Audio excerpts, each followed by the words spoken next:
cómo se interprete por parte de Morena, si es una derrota para Claudia Sheinbaum, una derrota para el presidente, una muy mala noticia para Clara Brugada, pues ya lo veremos. Por lo pronto, mañana es el último día de Ernestina Godoy como fiscal de la Ciudad de México, así lo ha determinado hoy la oposición en el Congreso de la capital. Gracias, Laura.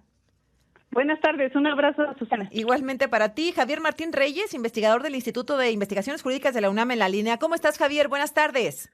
Hola, ¿qué tal, Azucena? Como siempre, un gusto saludarte a ti y a todas las personas que nos escuchan. Muchas gracias, Javier. A ver, ¿para quién es el golpe? ¿Es una muy mala noticia para Claudia Sheinbaum, para Clara Brugada, para Morena? ¿Cómo lo lees?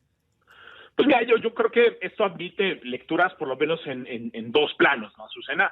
El primer golpe, yo te diría, es directamente para la fiscal general pues sí. De la Ciudad de México, Ernestina Godoy. Yo creo que obviamente el balance de su actuación como la primera fiscal general de un órgano autónomo, pues claramente es de claroscuros, Azucena, ¿no? O sea, es decir, yo sí creo que hay una parte que hay que reconocerle, y era que era un reto enorme transitar, déjame ponerlo así, de la vieja procuraduría que dependía, ¿no?, de los jefes o de las jefas de gobierno, hacia una fiscalía que lo importante, Azucena, no solo era que fuera autónoma, que por supuesto eso es muy importante, sino también la idea es que se convirtiera en una fiscalía más eficaz, que persiguiera mejor los delitos, que tuviera mejores tasas una vez que se judicializan, ¿no? Porque al final de cuentas la impunidad solo se combate con sentencias condenatorias, y también hay que decirlo, Azucena, el reto era transitar a una fiscalía que fuera más respetuosa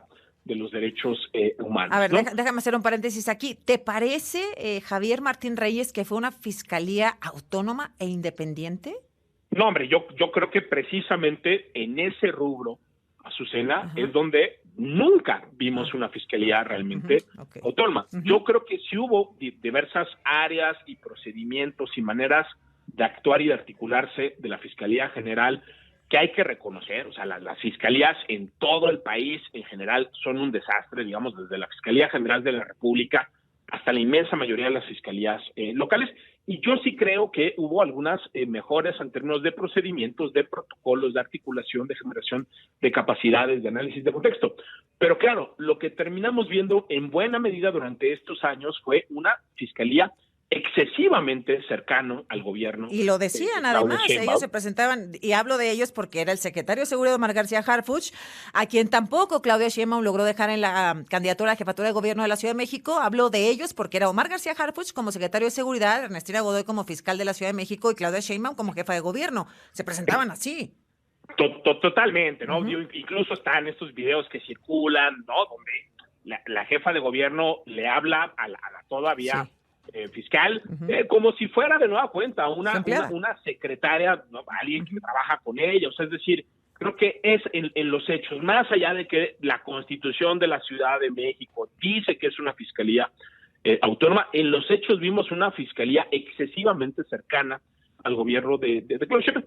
Y yo diría, no solo en el discurso, es decir, o sea, creo que muchas de las acusaciones, Azucena, pienso, por ejemplo, en el tema de las intervenciones, ¿no? Del espionaje. Telefónicas, ¿no? Del espionaje que se dio a personajes de la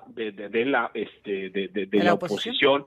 Pues es precisamente una muestra de cómo en estas cosas, Azucena, sí hubo sesgo, ¿no? En algún sentido hubo sesgo con el tema del metro, con el tema del Repsamen, con el tema del espionaje a la oposición, y luego el viernes, como cereza del pastel, pues Latinos da a conocer que la tesis de la todavía fiscal de la Ciudad de México, Ernestina Godoy, pues tendría una gran parte de plagio de algunos textos, como para salir peor. Sí, a ver, tío, yo estoy totalmente de acuerdo. Creo que si hacemos ese recorrido de decisiones importantes, pues íbamos a encontrar muchas de nueva cuenta donde parecía más una fiscalía que era parte de un equipo de gobierno que una fiscalía autónoma. La acusación del viernes también, yo te diría, Azucena, pues caray, lo que hay son, digamos, este no es un caso, bueno, la otra cosa es decir también el caso de Yasmín Esquivel, tú te recordarás que ahí un agente del Ministerio Público, un fiscal de la Ciudad de México, pues prácticamente exoneró a Yasmín Esquivel o intentó exonerar a Yasmín Esquivel en 6 días. Eso creo que también... Y congelaron a la UNAM. A favor, eso, digamos, ahí hubo una contribución por la fiscalía. Y de nuevo, ¿no? O sea, creo que en el caso del plagio, pues digo, a ver, no es un plagio tan burdo como el de Yasmín Esquivel, donde Esquivel básicamente agarró una tesis que ya estaba defendida y le recortó unas partes, le modificó 3 palabras y la presentó como propia. Acá lo que tenemos, pues que eso también es plagio, hay de plagios a plagios, pero sigue siendo plagio, pues son pasajes que son prácticamente transcripciones literales de 2 autores por lo menos, uno de ellos Mauricio Merino, un académico muy afamado, ¿no?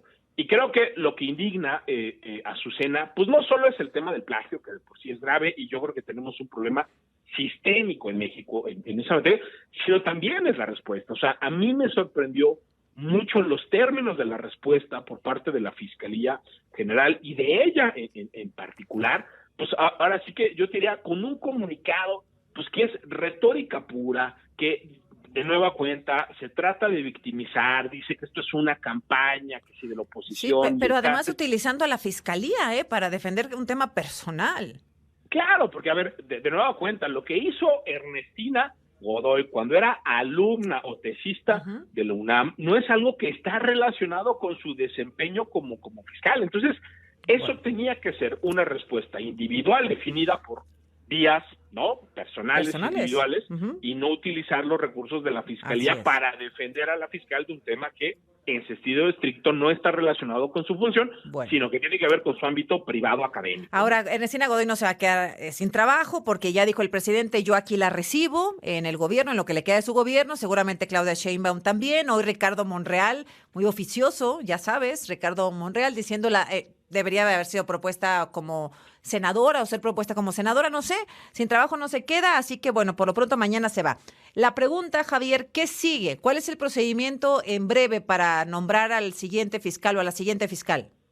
Mira, lo que viene, según marca la Constitución de la Ciudad de México, es un procedimiento que está a cargo primero de un Consejo Judicial Ciudadano, que lo que tiene que abrir Azucena es un proceso de examinación que tiene que ser público y abierto, ¿no? Ahí tiene que haber una evaluación de las personas. Si uno ve los requisitos, ¿no?, que están en la Constitución de la Ciudad de México, pues son requisitos donde, si no los tomamos en serio, se tiene que demostrar que son personas honorables, que tienen conocimientos, experiencia en el ámbito de la Procuración de Justicia, que tienen capacidad de administración, que tienen, ¿no?, también capacidad para dirigir, ejecutar políticas públicas y sobre todo independientes en su actuación. Entonces, yo lo que esperaría es que ese Consejo Judicial Ciudadano haga una muy buena propuesta. De ahí lo que veríamos es una terna que tendrá que salir del Consejo Judicial Ciudadano. Este se mandará al ahora jefe de gobierno,